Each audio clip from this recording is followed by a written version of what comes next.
Hello बच्चा लोग, welcome to the channel एडुनिटी। मेरा नाम मोहित गोइंका है और मैंने आईआईटी खड़गपुर से इंजीनियरिंग किया है। इस वीडियो में हम लोग डिस्कस करने वाले हैं ग्रेविटेशन के प्रैक्टिस प्रॉब्लम्स। इसका लिंक मैंने नीचे डिस्क्रिप्शन बॉक्स में भी दिया हुआ है उस पीडीएफ का। अगर आपने उसे अभी तक नहीं सॉल्व किया है तो सबसे पहले इस वीडियो को यहीं पे पॉज कीजिए, उस लिंक को डाउनलोड कीजिए नीचे दिए गए डिस्क्रिप्शन बॉक्स में और उसे अटेम्प्ट कीजिए। जो सवाल आपसे नहीं होता है या फिर जिसमें आपको डाउट है उसका डिस्कशन आप इस वीडियो में आके देख सकते हैं, राइट। और जो क्वेश्चन का लेवल है that is at par with the JEE mains previous year questions, जो खासकर ग्रेविटेशन के फॉर एग्जांपल जो आपके 2019 में आए थे या फिर 20 में आए थे। ठीक है, चलिए स्टार्ट करते हैं सेशन को। तो ये अपना पहला सवाल है। इसमें हमसे कहता है cavity of radius r/2 is made inside a solid sphere of radius capital R. The center of the cavity is located at a distance of r/2 from the center of the sphere.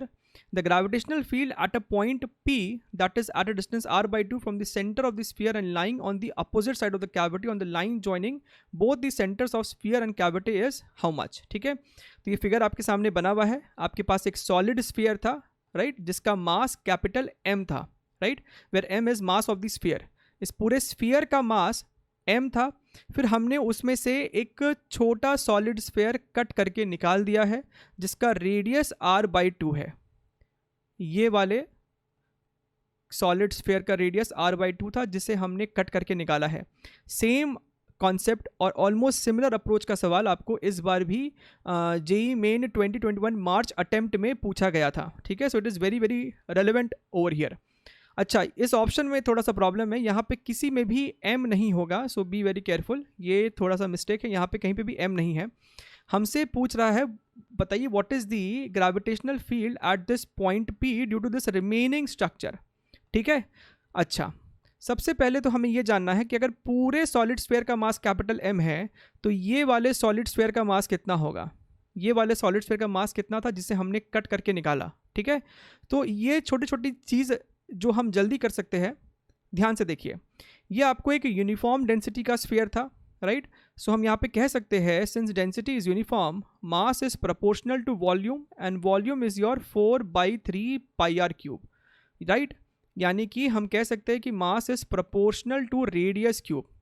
अब पूरे solid sphere का radius capital R है तो उसका mass है capital M। पूरे solid sphere का radius जब R था तो मास है M। इस वाले का रेडियस हाफ है तो मास कितना हो जाएगा 1/8। यहाँ पे देखिए M is proportional to r³ है। अगर रेडियस हाफ हुआ है तो मास 1/8 हो जाएगा, विच मीन्स ये जो कैविटी है, ये जो सॉलिड यहाँ पे था सॉलिड स्फीयर, उसका मास रहा होगा m/8। Now this is important to know. ठीक है, अब देखिए हमें P पॉइंट पे निकालना है ग्रेविटेशनल फील्ड। ठीक है, तो क्या होगा, पूरे सॉलिड स्फीयर के वजह से जो यहाँ पे ग्रेविटेशनल फील्ड होता उसमें से हमें इस सॉलिड का, यहाँ पे जो सॉलिड स्फीयर था उसका कंट्रीब्यूशन सब्ट्रैक्ट करना होगा, क्योंकि यहाँ पे हमने कैविटी क्रिएट कर दिया, उस सॉलिड स्फीयर को हमने यहाँ से कट करके निकाल दिया है, राइट।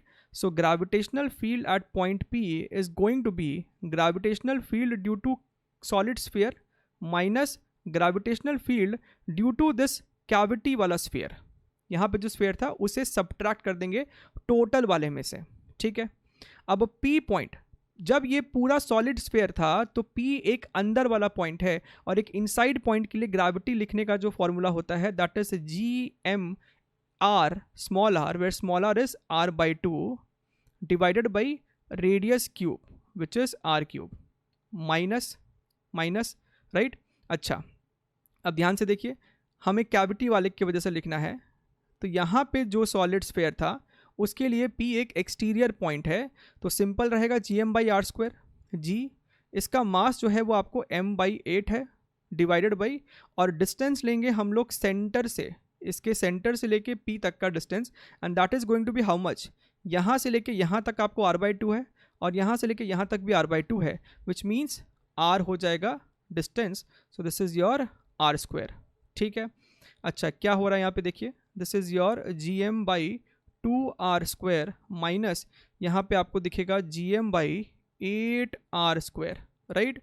यहाँ पे आप डिनोमिनेटर में 8r² एलसीएम ले लो, this becomes your 4Gm minus Gm यानी कि 3gm डिवाइडेड बाई 8r²।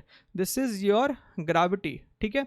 लेकिन हमें आंसर स्मॉल g के टर्म्स में निकालना है, where small g is gm/r², तो उसे रिप्लेस कर दीजिए, ये आपको हो जाएगा 3g/8। So 3g/8 which is option number B, ठीक। चलिए आगे बढ़ते हैं, अगला सवाल क्वेश्चन नंबर 2। इस सवाल में हमसे कहता है कि आपके पास दो रिंग है, इस वाले रिंग का मास कैपिटल M है और इस वाले रिंग का मास कैपिटल 2M है। दोनों ही आपको रेडियस R है, इस रिंग का भी रेडियस R, इसका भी radius R। The separation between the two rings is 3R, ठीक है। हमें P पॉइंट पे दोनों रिंग के वजह से पोटेंशियल बताना है, ठीक है। Then gravitational potential at point P is what. हमें इस सवाल में एक और इन्फॉर्मेशन दिया है that mass distribution on both the ring is non uniform. ये जो मास है इसका डिस्ट्रीब्यूशन नॉन यूनिफॉर्म है, ठीक है। तो यही इस सवाल का कैच है कि बच्चा इस लाइन को पढ़ के थोड़ा सा कंफ्यूज हो जाता है कि इसका एप्लीकेशन क्या है।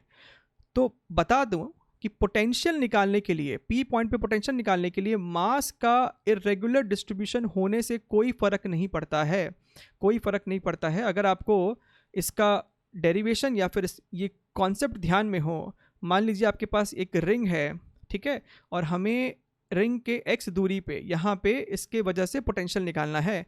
So what do we do, हम एक छोटा सा यहाँ पे dm मास ले लो, ठीक है। इस dm मास की वजह से आप इस r दूरी पे पोटेंशियल लिख देते हो, that is -g dm divided by r, ठीक है।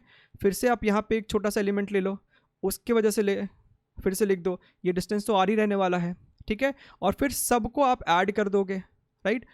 पोटेंशियल है, स्केलर क्वांटिटी है, तो आप इसे नॉर्मल तरीके से ऐड कर दोगे, राइट। तो -g/r आप कॉमन लोगे और ब्रैकेट में सारे छोटे छोटे मास होंगे which will give you the total mass. तो मास डिस्ट्रीब्यूशन अगर इरेगुलर भी है तब भी कोई फ़र्क नहीं पड़ता, राइट। आपका जो फॉर्मूला है, स्टैंडर्ड फॉर्मूला है, वही अप्लाई आप यहाँ पे करेंगे। And the standard formula is what, अभी जो मैंने दिखाया। मान लीजिए इस रिंग का टोटल मास कैपिटल M है और हमें x दूरी पे पोटेंशियल लिखना है, so this is simply -gm by this distance, ठीक है। अब इस r को आप लिख सकते हो, अगर ये आपको कैपिटल R है, सो √r² plus x², right. That's a different thing, लेकिन यही सिंपल सा इसमें कॉन्सेप्ट लगाना है, ठीक है। अब ध्यान से देखिए, ये वाला रिंग P पॉइंट से कैपिटल R दूरी पे है, तो ये वाला रिंग P पॉइंट से कितना डिस्टेंस पे हो गया, दिस इज योर 2R, ठीक है। इसका मास M है और इसका मास 2M है। So total potential at P is going to be potential due to M mass ring plus potential due to 2M mass ring, ठीक है। अब इस M मास वाले की वजह से -gm डिवाइडेड बाई ये वाला डिस्टेंस लिखना होगा हमें, this distance, and this distance is what, √r² plus r² which is nothing but √2r, ठीक है। प्लस अब लिखेंगे हम लोग इस 2m मास की वजह से, इसके वजह से जब लिखना होगा तो हमें ये डिस्टेंस का यूज़ करना होगा, राइट। और ये डिस्टेंस क्या हो जाएगा, √2r² प्लस r², यानी कि ये दूरी आपको आ रही है √5r। So this is -gm 2m upon √5r, ठीक है। अब यहाँ पे क्या कीजिए, -gm/r को कॉमन ले लीजिए, तो ये आ जाएगा आपका 1/√2 plus 2/√5, and this is your answer which is the option number A, ठीक है। चलिए मूव ऑन करते हैं, अगला सवाल क्वेश्चन नंबर 3। इस क्वेश्चन में हमसे पूछता है, there is a concentric hole of radius capital R in a solid sphere of radius 2r, mass of the remaining portion is m। Like unlike the first question, यहाँ पे हमें साफ साफ कह रहा है ये जो कैपिटल M मास है ये इस रिमेनिंग पोर्शन का है, ओरिजिनल सॉलिड स्फीयर का नहीं है। रिमेनिंग पोर्शन का मास कैपिटल M है। What is the gravitational potential at the centre, ठीक है, ओके। इस सवाल को अटैक करने से पहले I would like to know whether you guys know this equation not. Center से किसी अंदर वाले पॉइंट के लिए, किसी इंटीरियर पॉइंट पे r दूरी पे पोटेंशियल क्या होता है। मान लीजिए m इसका मास है और r रेडियस है। जो पोटेंशियल होता है that is given by -gm divided by 2r³ bracket 3r² minus small r², ठीक है। तो ये होता है potential at any distance r, लेकिन वो r should be less than capital R, तब ये फॉर्मूला हम लोग इस्तेमाल करते हैं, ठीक है। अच्छा, अब इसी केस में इसी का स्पेशल केस क्या हो जाएगा, अगर हमें सेंटर पे पोटेंशियल निकालना होगा तो हम आर को 0 पुट कर देंगे, ठीक है। और जब आप इस फॉर्मूले में आर को 0 पुट करेंगे तो आपको क्या निकल के आएगा, आर को 0 पुट कीजिए, this is going to be -3gm divided by 2r। So this becomes the formula of potential at the centre of a complete solid sphere, और सॉलिड स्फीयर का मास कैपिटल M है और उसका radius r है। इसका इस फॉर्मूले का इस क्वेश्चन में इस्तेमाल हमें करना पड़ेगा, ठीक है। अच्छा, अब ये वैरायटी तो वही हो गया ना, ये वैरायटी वही हो गया कि आप अज्यूम करते हो एक कंप्लीट सॉलिड स्फीयर, राइट, और उसमें से हमने ये वाला छोटा वाला सॉलिड स्फीयर कट करके निकाला है, राइट। तो इस पूरे सॉलिड स्फीयर की वजह से सेंटर पे पोटेंशियल क्या है, उसमें हम माइनस करेंगे इस छोटे वाले सॉलिड स्फीयर का सेंटर पे पोटेंशियल, तो हमें इसका रिजल्ट निकल के आ जाएगा, right. I hope I am clear, ठीक। इसका रेडियस है 2r और इसका रेडियस है r। अब यहाँ पे सवाल उठता है कि इस कैविटी इस रिमेनिंग पोर्शन का मास कैपिटल M था, तो ओरिजिनल सॉलिड स्फीयर का मास कितना रहा होगा, ठीक है।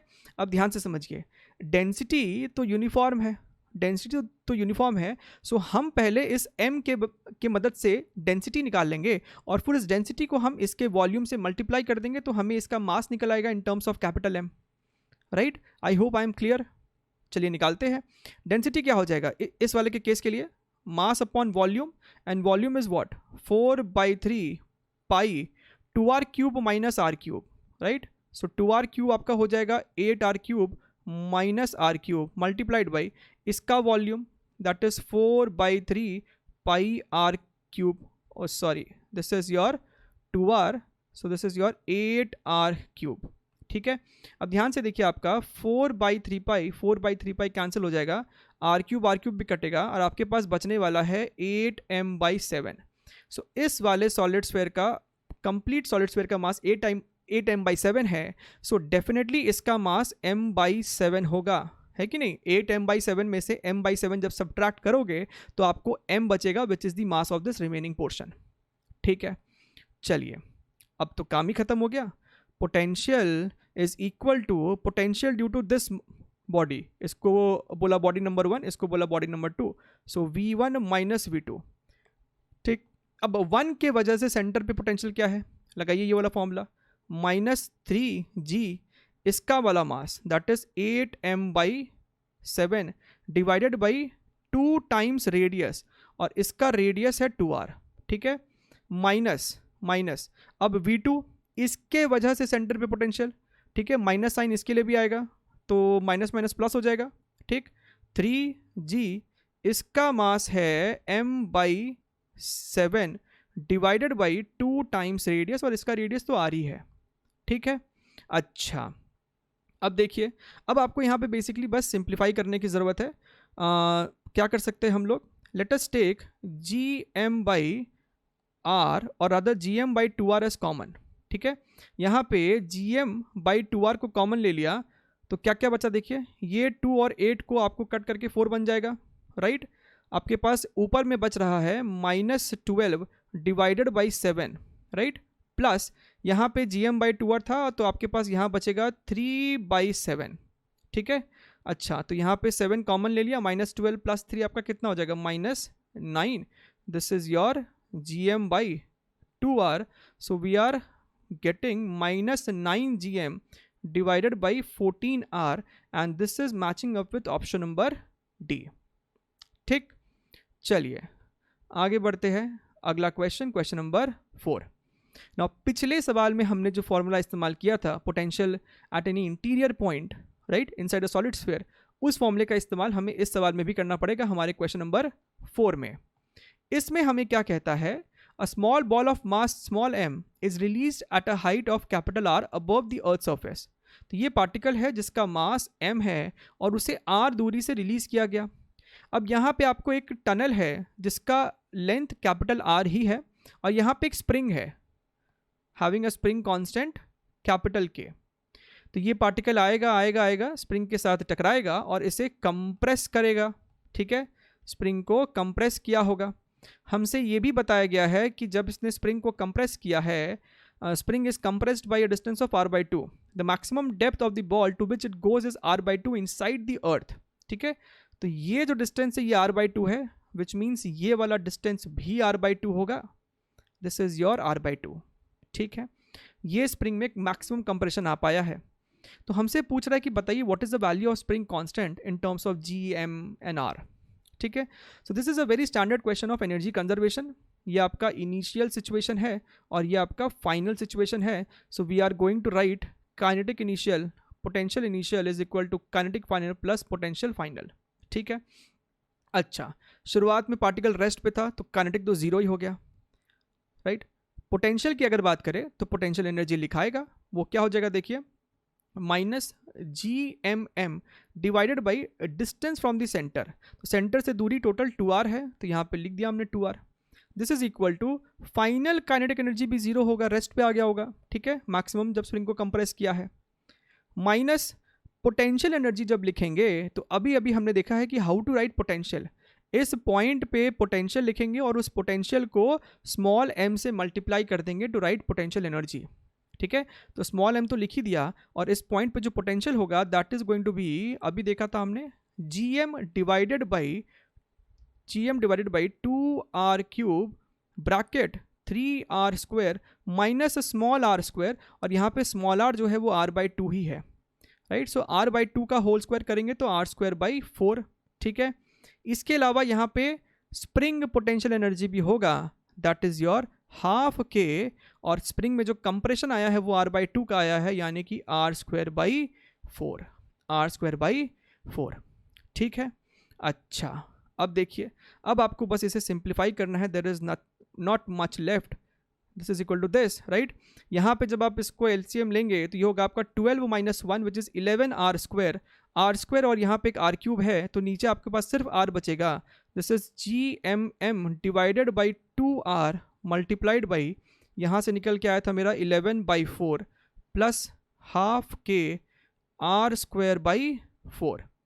ठीक है, अच्छा, अब ध्यान से देखिए, इस वाले पूरे टर्म को लेफ्ट साइड ले आते हैं। ठीक है, और लेफ्ट साइड लाने के बाद let us take gmm/2r as common, right. तो ये आपके पास बचेगा 11/4 - 1 is equal to kr² divided by 8। ठीक है, तो यहाँ आपके पास बचेगा 7/4, so this is going to be 7 gmm divided by 8r is equal to kr² divided by 8। तो 8 से 8 तो मेरा चला गया। ठीक है, तो यहाँ पे आपको दिख रहा है कि spring constant is equal to 7 gmm divided by r³ and yes, this is matching up with option number D. So this is your correct answer. ठीक, चलिए आगे बढ़ते हैं। अगला question number 5। Velocity of a point on the equator of a rotating spherical planet is v। ठीक है, तो ये आपका एक planet है and let us take this as your equator। ठीक है, तो कहता है कि planet के equator पे जो एक आप एक पॉइंट ले लो, इस पॉइंट का जो स्पीड है ना दैट इज v, इस पॉइंट का स्पीड v है। ठीक है, और मान लीजिए ये प्लैनेट जो है आपको इस तरीके से रोटेट कर रहा है with angular velocity omega, right. तो एक बात तो हम समझ गए हैं कि v को हम लिख सकते हैं ओमेगा इंटू r, राइट। अच्छा, the angular velocity of the planet is such that the value of g at the equator is half of g at the pole. समझिए, मान लीजिए कि gravity at poles is g। ठीक है, तो equator पे gravity क्या लिखते हैं, इक्वेटर पे आप g इफेक्टिव लिखते हो g minus omega square r, और हमसे कह रहा है कि ओमेगा की वैल्यू इस तरीके से है such that the value of g at the equator is half of g at the pole. तो इक्वेटर पे जो g इफेक्टिव है दैट इज बेसिकली g/2।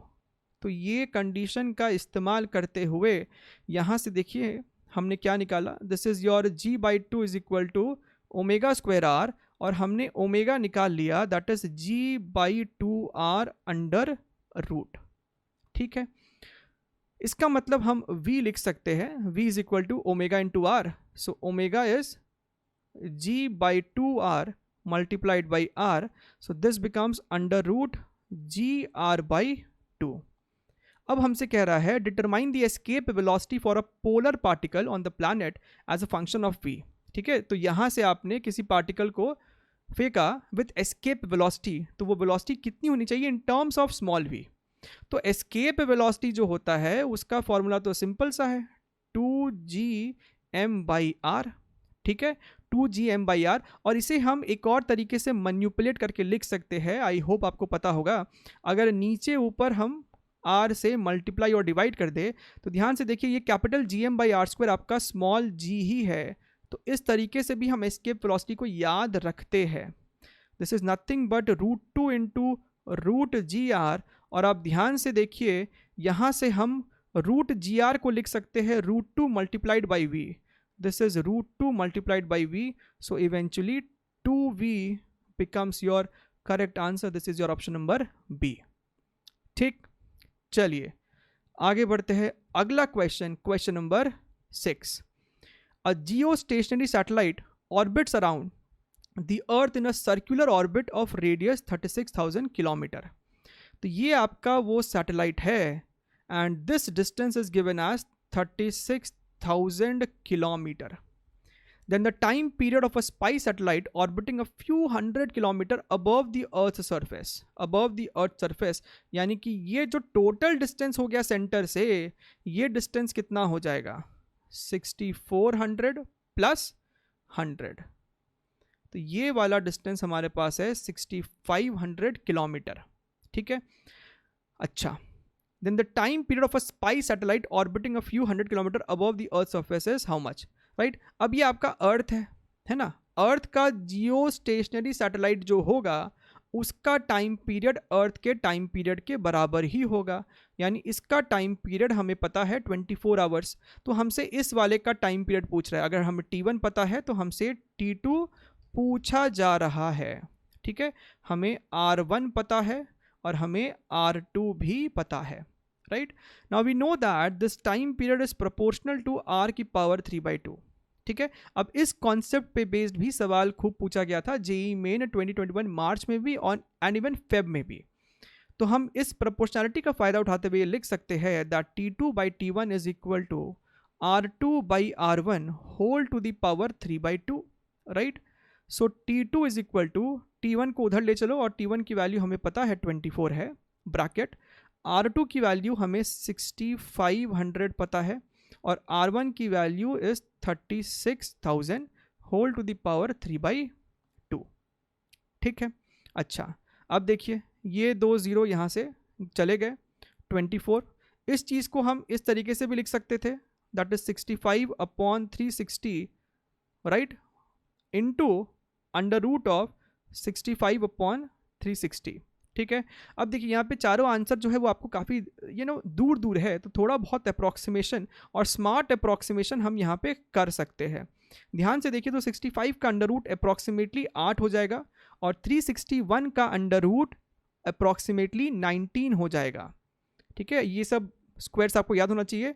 360 का अंडर रूट 19 बिकॉज 19 का स्क्वायर होता है 361 और 8 का स्क्वायर होता है 64, so it is a very good approximation. Right, अब आप इसको सॉल्व कीजिए, आपका आंसर जो है वो 2 घंटे यानी कि 2 आवर्स के आसपास आ जाएगा विदाउट एनी डाउट। ठीक, चलिए आगे बढ़ते हुए अगला सवाल, क्वेश्चन नंबर 7। इसमें कहता है कि a satellite is seen after each 8 hour over the equator at a plane on the earth when its sense of rotation is opposite to the earth. ठीक, अब समझिए ये सैटेलाइट है और इस समय अगर मान लीजिए अगर ये प्लैनेट जो है वो आपको इस तरीके से रोटेट कर रहा है and this is a different view, आप तो ये समझ लो कि ये आपका नॉर्थ पोल है और इसके ठीक नीचे आपको साउथ पोल रहा होगा। ठीक है, तो ये इस तरीके से हम इसको देख रहे हैं। मान लीजिए ये आपका प्लैनेट जो है वो इस तरीके से रोटेट कर रहा है with angular velocity ω1 and this satellite is revolving like this. तो ये हो गया कि दोनों अपोजिट सेंस में मूव कर रहा है। ठीक है, ये ω2 से मूव कर रहा है, तो हमसे कहता है this satellite is seen after each 8 hours. ठीक है, तो अगर हम इस पे कोई फिक्स पॉइंट ले ले राइट, तो इस पॉइंट पे आप अगर खड़े होकर इस सैटेलाइट को ऑब्जर्व कर रहे हो तो हर 8 घंटे बाद ये सैटेलाइट आपको अपने ऊपर दिखाई देता है, ठीक है। The time interval after which it can be seen at the same place when the sense of rotation of Earth and satellite is the same. अगर ये सैटेलाइट भी इस तरीके से घूमता with same angular velocity omega 2 तो कितने देर बाद, आफ्टर व्हाट इंटरवल, हमें इसी पॉइंट के ऊपर ये सैटेलाइट दोबारा दिखता, ठीक है। आई होप आपको सवाल समझ में आ गया है। नाउ इस सवाल को सॉल्व करने का बेस्ट स्ट्रैटेजी होता है by using the concept of relative, ठीक है। रिलेटिव मोशन से हम इसे बड़ी आसानी से सॉल्व कर सकते हैं। कहने का मतलब है कि हम तो इस प्लैनेट के ऊपर खड़े हैं, राइट। ऑब्जर्वर जो है यहाँ पे खड़ा है, तो क्यों ना हम इस सैटेलाइट का एंगुलर वेलोसिटी लिखें with respect to this planet earth, ठीक है, राइट। सो ओमेगा रिलेटिव जो हो जाएगा that is going to be in this case, क्योंकि दोनों अपोजिट सेंस में है, तो यहाँ पे हो जाएगा ओमेगा 1 प्लस ओमेगा 2, ठीक है।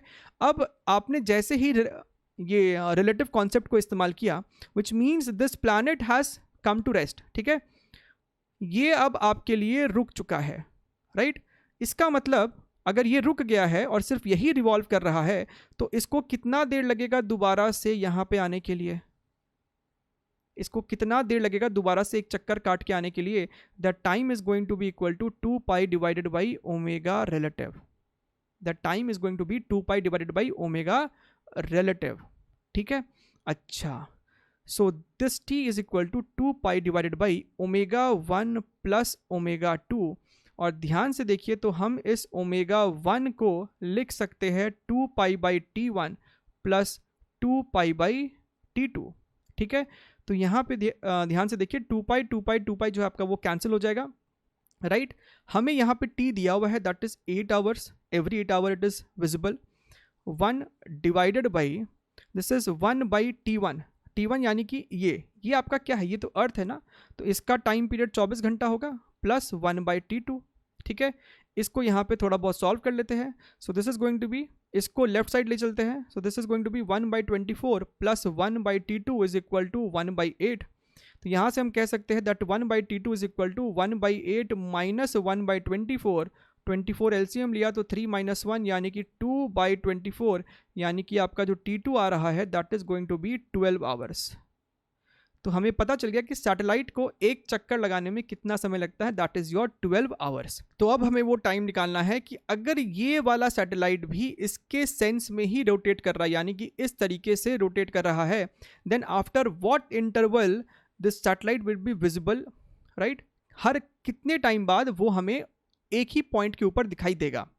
सो अब हम लिखेंगे T dash is equal to 2 pi divided by omega relative, लेकिन अब ओमेगा जो रिलेटिव है वो क्या हो जाएगा, ओमेगा 2 माइनस ओमेगा 1।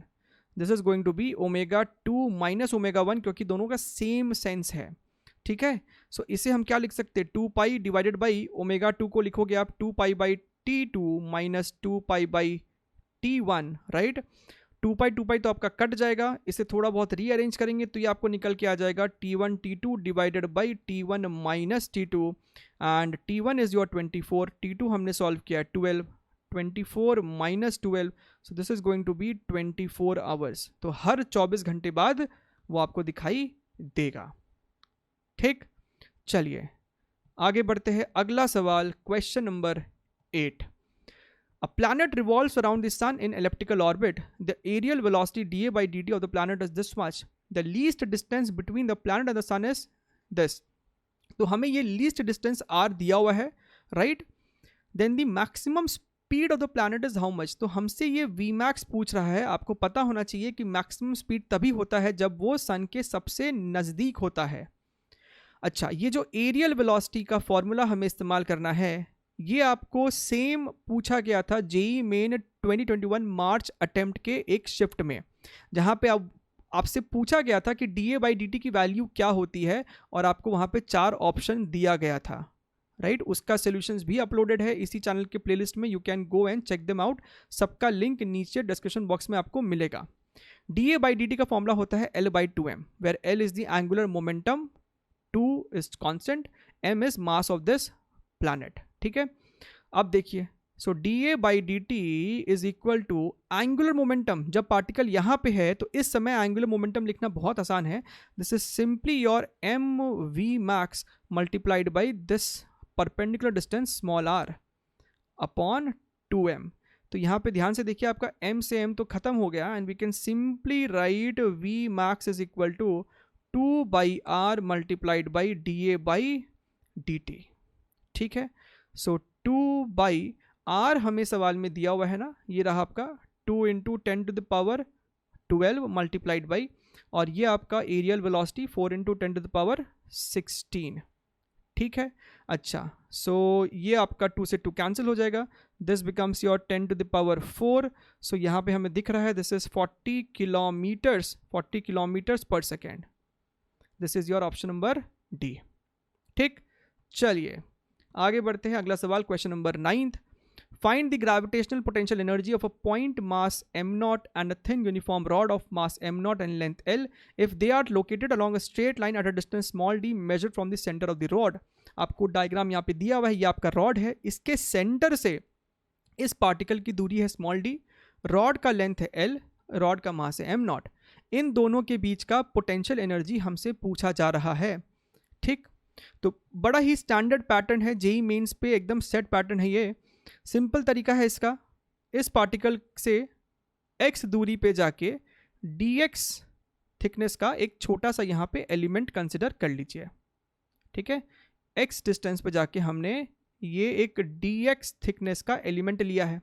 बढ़िया, अब ये जो एलिमेंट लिया है इसका एक छोटा सा मास dm होगा and that can be written as mass per unit length multiplied by length. तो ये हो गया इस पार्टिकल का मास।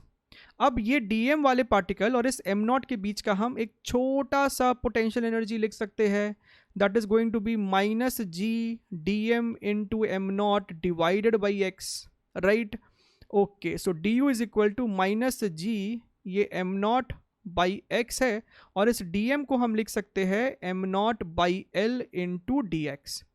अब अगर आपको टोटल एनर्जी चाहिए तो इसको इंटीग्रेट कर देंगे दोनों तरफ। ठीक है, तो total energy is going to be minus जो कॉन्स्टेंट्स उसे बाहर निकाल देते हैं, m0² divided by l integral dx upon x। अब ध्यान से देखिए, लिमिट्स जो होगा, हमारा जो रॉड है वो यहाँ से चालू हो रहा है और रॉड जो है वो यहाँ पे ख़त्म हो रहा है। आप अगर ध्यान से देखिए तो ये वाली डिस्टेंस क्या है, this is going to be, आप ध्यान से देखिए, this is going to be d-l/2। दिख रहा है क्या? आई होप आपको दिख रहा होगा। ये जो डिस्टेंस होगा वो होगा आपको d-l/2, राइट, और यहाँ से लेके यहाँ तक का जो डिस्टेंस है वो हो जाएगा आपको d+l/2, right. Okay, so let me right it over here. Limit आपको हो जाएगा d-l/2 से लेके d+l/2। ठीक है, अच्छा, so this is -g m0² by l, dx by x का इंटीग्रेशन आपका हो जाएगा log x, और हमें यहाँ पे लिमिट पुट करना है d-l/2 को हम लिख सकते हैं 2d-l/2, और इसे हम लिख सकते हैं 2d+l/2, right. This is equal to -g m0² by l log ये वैल्यू 2d+l/2 अपॉन 2d-l/2, तो 2 और 2 आपका कैंसिल हो जाएगा। This is simply 2d+l divided by 2d-l, and this is matching up with option number C. ठीक, question number 10, इसमें हमसे कहता है particle of mass m is at a distance a from surface of thin spherical shell of equal mass and having radius small a। ठीक है, अब ध्यान से देखिए, आपके पास यहाँ पे एक शेल है, ठीक है, इसका मास कैपिटल M, और यहाँ पे एक पॉइंट मास है जिसका मास भी कैपिटल M है। यहाँ से इसका डिस्टेंस हमें स्मॉल a दिया हुआ है और इस शेल का रेडियस भी हमें स्मॉल a दे रहा है। अच्छा, आपके पास 4 ऑप्शन है। सो बेसिकली हमें जज करना है कि इस शेल के अंदर ग्रेविटेशनल फील्ड और ग्रेविटेशनल पोटेंशियल कैसा कैसा रहेगा। ऑप्शन ए कहता है कि gravitational field and potential both are 0 at the centre of the shell. ठीक है, अब हमें ये बात पता है कि एक शेल के वजह से अंदर में ग्रेविटेशनल फील्ड 0 होता है। शेल के अंदर ग्रेविटेशनल फील्ड जो है वो आपका 0 होता है। तो इस वाले शेल की वजह से जीरो हो गया, लेकिन ये पॉइंट मास तो है अभी भी यहाँ पे, इसके वजह से अंदर में फील्ड आ जाएगा, which means this option is wrong. Gravitational field is zero not only inside the shell but at a point outside the shell. तो इनसाइड में तो जीरो है ही नहीं, आउटसाइड की तो बात उठता ही नहीं है। Inside the shell gravitational field alone is zero. तो ये तीनों ऑप्शन, अगर आपको ये बात पता है कि फील्ड इस वाले के वजह से क्रिएट हो जाएगा, तो ये तीनों ऑप्शन आप ऐसे ही कैंसिल करके चौथे को टिक कर पाओगे। फिर भी हम इसे रीड कर लेते हैं, neither gravitational field nor gravitational potential is zero inside the shell, and that is absolutely true. Field तो जीरो नहीं होगा और पोटेंशियल भी जीरो नहीं होगा, इसके वजह से अंदर में आपको एक कांस्टेंट ग्रेविटेशनल पोटेंशियल होगा, दैट इज -gm/a, और इसके वजह से और एक एडिशनल आ जाएगा जो भी होगा -gm/r, जिस भी पॉइंट पे हमको निकालना है। सो ओवरऑल फील्ड और पोटेंशियल दोनों ही एग्जिस्ट कर रहा होगा। सो option number D is the correct answer. ठीक, चलिए question number 11th, Halley's comet has a time period of t years, and in the year 1986 it had a distance of closest approach to the sun equal to small r. If the mass of the sun is capital M, then comet's farthest distance from the sun is how much? तो ये आपको सन है, ये आपको वो comet है, right. This is the distance of closest approach, that is R. हमसे R dash पूछ रहा है कि जब ये कॉमेट यहाँ पहुँचा होगा तो सन से इसका फारदेस्ट डिस्टेंस कितना है। So what is the value of R dash. हमें इस कॉमेट का टाइम पीरियड दिया है कि एक चक्कर काटने में इसका कितना समय लगता है, that is your capital T, right. Now we know that from even Kepler's third law also, हमें पता है कि ये जो time square proportional to a की पावर 3/2 होता है, यहाँ पे सॉरी सिर्फ 3 होगा, ये जो a है this is your semi major axis. ये क्लैरिटी आई होप आप सबको है। ये जो a है this is nothing but your semi major axis, right, which means I can say that this a is nothing but r plus r dash divided by 2। ठीक है, अब देखिए हमारे पास टाइम का प्रॉपर फॉर्मूला भी है, दैट इज 2π√gm r, और rather यहाँ पे हम a to the power 3/2 लिखेंगे डायरेक्टली, राइट। अगर आप दोनों तरफ स्क्वायर कर दे तो ये आपको हो जाएगा t square is equal to 4π² divided by gm a³, right. अच्छा, इस gm को इधर ले चलिए, so this becomes gm t square divided by 4π², right, and this is your a³। और अगर हम लोग क्यूब रूट भी कर दे तो ये आपको हो जाएगा power 1/3, and this is your small a, right. अब इस स्मॉल a को हम लिख सकते हैं r plus r dash by 2, so r plus r dash by 2, right. So यहाँ से आपको दिखना चाहिए कि ये जो r डैश की वैल्यू है this is 2 times gm t square divided by 4π² power 1/3 minus r, and this is matching up with option number a और b। ओके, यहाँ पे 2 है तो यहाँ पे भी 2 है, this is option number b। ठीक है, चलिए आगे बढ़ते हैं, moving on to the next question, question number 12। Okay, now this is a very decent and standard and और एक अच्छा सवाल है ये आपका। A body is thrown from the surface of the earth with a velocity this much, ठीक, where r is the radius of earth at some angle from the vertical.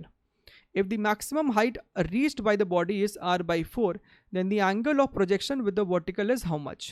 ठीक है, अब ध्यान से देखिए, ये जो आपको स्पीड दिया गया है ना, ये स्पीड आपको एस्केप वेलोसिटी से कम है।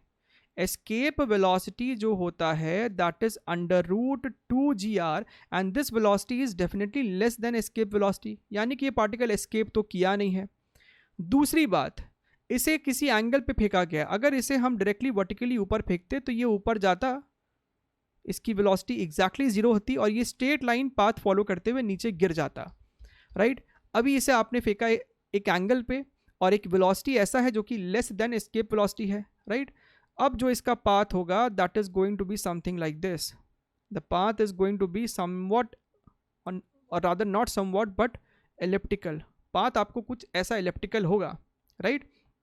और हमें ये वाला डिस्टेंस निकालने के लिए डेटा दिया है कि the maximum height reach by the body is r/4, ठीक है, r/4 ये हाइट है, यानी कि सेंटर से जो दूरी हो जाएगा that is going to be r/4। ये r/4 आपको दिया हुआ है, ये r है, so this is going to be 5r/4।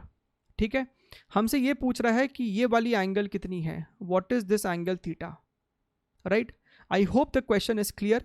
ये जानना ज़रूरी है कि ये पाथ ऐसा क्यों है, ये एस्केप नहीं करेगा, the velocity is less than the escape velocity, और किसी एंगल पे फेंका गया है, then the path is going to be elliptical. ठीक है, चलिए let us solve this question. यहाँ पे ऑलरेडी डायग्राम बना हुआ है, हमारा टारगेट है तो to find out what is this angle theta, ये एंगल थीटा कितना है। ठीक है, solve it very very carefully. ये डिस्टेंस हमें r दिया हुआ है, this distance is 5r/4, right. मान लीजिए यहाँ पे जो स्पीड है वो u है, हालांकि हमें ये u दिया हुआ है, यही है वो u। ठीक है, अच्छा लेट अस से कि जब पार्टिकल अपने मैक्सिमम हाइट पे था इट हैड वेलोसिटी v। ठीक है, it had velocity v। Okay, particle का मास हमने m मान लिया है और ये आपका प्लैनेट है, इसका मास कैपिटल M मान लेते हैं। ठीक है, अच्छा अब ध्यान से देखिए, एक इक्वेशन हम लिख सकते हैं एंगुलर मोमेंटम कंजर्वेशन का, है कि नहीं। एंगुलर मोमेंटम कंजर्वेशन का हम एक इक्वेशन लिख सकते हैं between this point, this being your initial point, and between this point, ये आपका फाइनल पॉइंट के बीच में। इनिशियल पॉइंट पे आप जब लिखोगे it is going to be what, mv/r sin थीटा। एंगुलर मोमेंटम क्या होता है, r क्रॉस p। यहाँ पे आप ध्यान से अगर देखें तो r का डायरेक्शन ऐसा है और मोमेंटम का डायरेक्शन ऐसा है, इन दोनों के बीच में एंगल थीटा है, right. So angular momentum at initial point is going to be mu r, और r की जगह कैपिटल R लिखाएगा sine theta. This is equal to angular momentum at this point, यहाँ पे सिंपली हो जाएगा mv multiplied by this distance which is your 5r/4। ठीक, अब यहाँ पे ध्यान से देखिए, मास से मास आपका कैंसिल हो जाएगा, and here I can write this v is equal to 4। अच्छा ये r भी हटा दो, this is going to be 4u sine theta divided by 5, right. तो हमने वेलोसिटी निकाल लिया है इन टर्म्स ऑफ u। दूसरा इक्वेशन आप लिख सकते हैं एनर्जी कंजर्वेशन का। इनिशियल पॉइंट पे आपके पास जो एनर्जी है that is your half mu² minus gmm divided by r is equal to यहाँ की kinetic energy that is your half mv², और v² की जगह हम सिंपली इसको लिख देंगे that is your 16u² divided by 25 sign square of theta.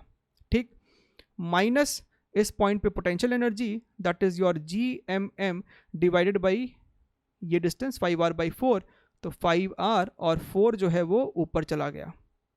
ठीक है, अच्छा अब क्या कर रहे हो, अब क्या करो इस okay, see what we can do is we can substitute the value of u अपने को दिया हुआ है gr/2 अंडर रूट gr/2, है कि नहीं। तो आप यहाँ पे इसको u² करोगे, सो u² जब आप करोगे तो ये रूट यहाँ से हट गया। ठीक है, okay. At the same time ये स्मॉल g क्या है, this is gravity at the earth surface, this is gravity eight earth surface which is nothing but gm/r²। तो ये आपके पास इवेंचुअली बन रहा है gm/2r। सो u² को हम रिप्लेस कर सकते हैं gm/2r से, तो चलिए कर देते हैं। This is your half m gm/2r minus gm/r is equal to this is your half m multiplied by 16/25। u² को हम रिप्लेस करने वाले हैं gm/2r से multiplied by sine square theta minus 4 gmm divided by 5r। अब ये सवाल क्या होते हैं, सवाल टफ नहीं होता है, बस थोड़ा सा पेशेंटली कैलकुलेट करने की ज़रूरत है। तो यहाँ पे देखिए small m gm small m gm small m, ये सब कैंसिल हो गया है। इवन r को भी आप यहाँ से हटा सकते हैं, दिस इज r, ये r चला गया, ये वाला r, ये सब r आपका कैंसिल हो गया। ठीक है, ओके। यहाँ पे आपके पास बच रहा है 1/4, दिस इज योर 1/4 माइनस यहाँ पे आपके पास सिर्फ एक 1 है, यहाँ पे आपके पास क्या है, ये 2 है, ये 2 है, तो ये दोनों 2 इस 16 को कट करके 4 बन जाएगा। दिस इज योर 4/25 एंड यहाँ पे एक साइन स्क्वायर थीटा भी है, this is your sign square theta. यहाँ पे आपके पास बच रहा है -4/5, राइट। तो ये आपका हो जाएगा -3/4, -4/5 को लेफ्ट साइड ले आओ तो ये बन गया +4/5, this is equal to 4/25 sine square of theta, ठीक है।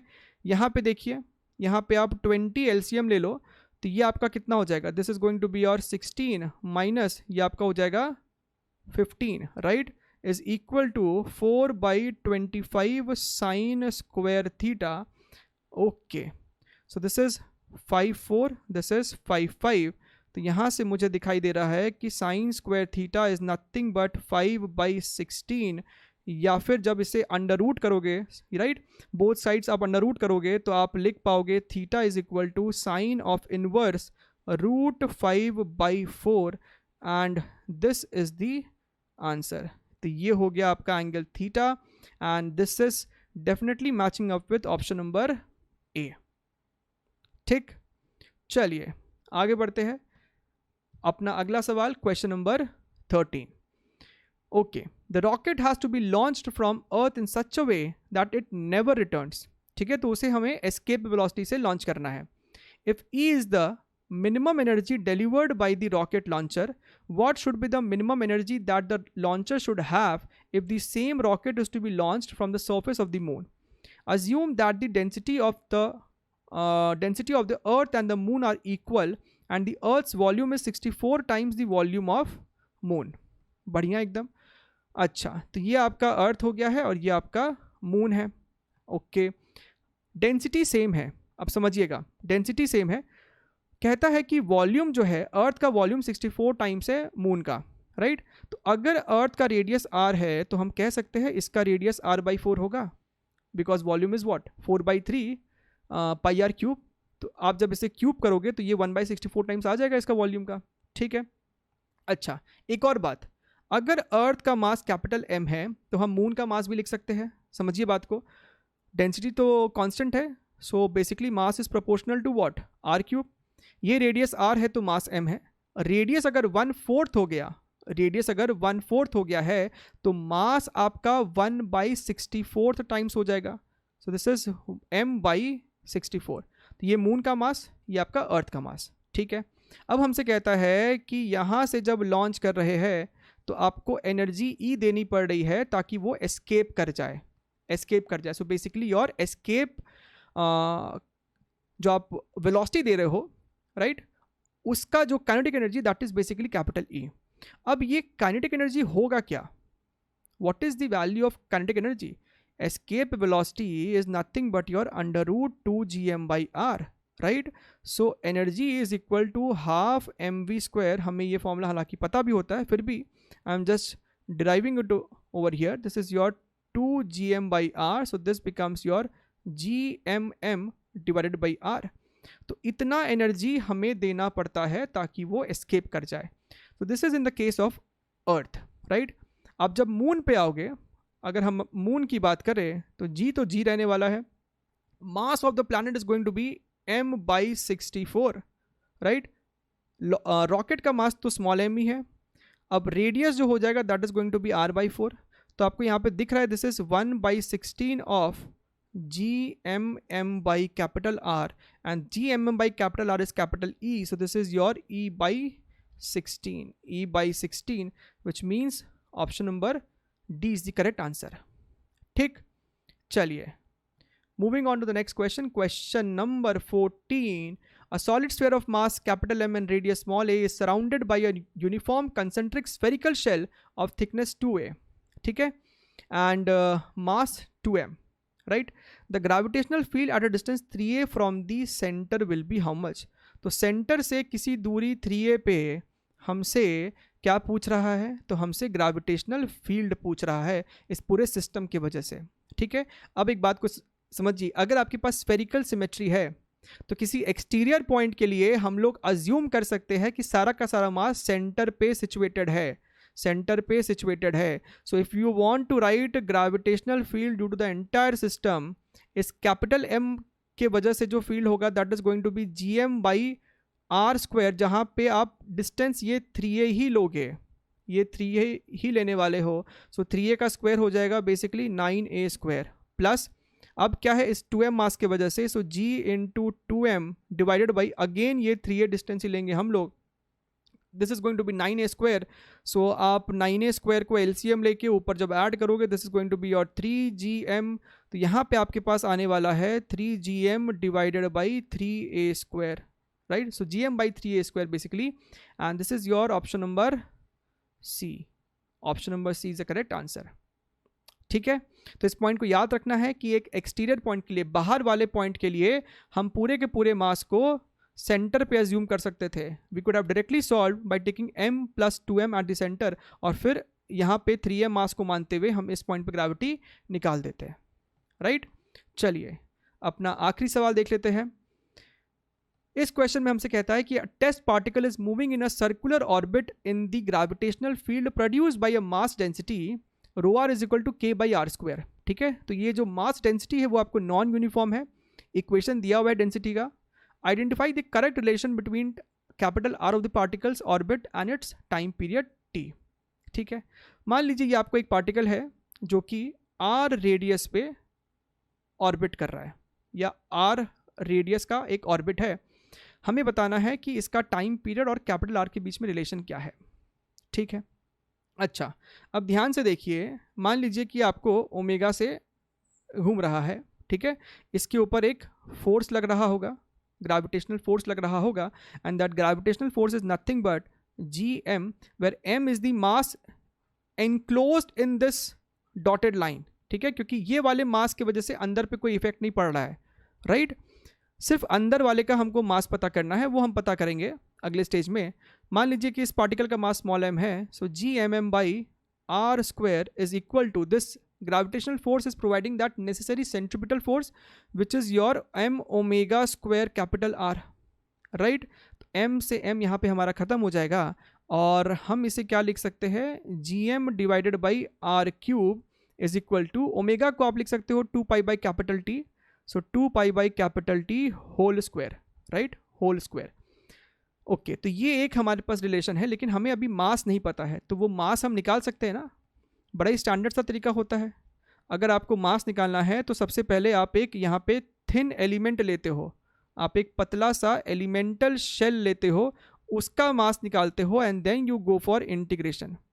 तो ये मैंने एक थिन एलिमेंट पकड़ लिया, दिख रहा है ना ये एलिमेंट, ये वाला एलिमेंट मैंने सिस्टम में पकड़ लिया है, और ये एलिमेंट मैंने लिया है सेंटर से r डिस्टेंस पे जाके dr थिकनेस का एक एलिमेंट। ठीक है, सो इस पतले से शेल का मास कितना होगा, इस पतले से शेल का dm मास कितना होगा, that dm mass is nothing but छोटा सा वॉल्यूम मल्टीप्लाइड बाय डेंसिटी। अब छोटा सा वॉल्यूम आपको हो जाएगा 4 pi R square into D R multiplied by volume is k by R square, density is k by R square. ठीक, अब यहाँ पे देखिए आर स्क्वायर आपका कैंसिल हो गया, आपके पास बच रहा है 4 pi k multiplied by D R. अब अगर आपको टोटल मास चाहिए enclosed in this dotted line, तो 0 से लेके कैपिटल आर तक के लिए इंटीग्रेट कर दीजिए, तो आपको कैपिटल M की वैल्यू आ जाएगी 4 pi k multiplied by R, right. अब इस वैल्यू को यहाँ पे सब्स्टिट्यूट कर दीजिए इक्वेशन नंबर 1 में, तो ये आपको हो जाएगा g by R cube multiplied by 4 pi k into R is equal to 4 pi square divided by T square, right. अच्छा, तो यहाँ से आपको ये कट करके स्क्वायर हो जाएगा। हमें सिर्फ प्रोपोर्शनलिटी में अभी इंटरेस्ट है, तो आपको दिख रहा होगा यहाँ से कि T square is proportional to R square, और rather T is proportional to R, या फिर हम कह सकते हैं कि T by R is going to be a constant. So option number A is the correct answer.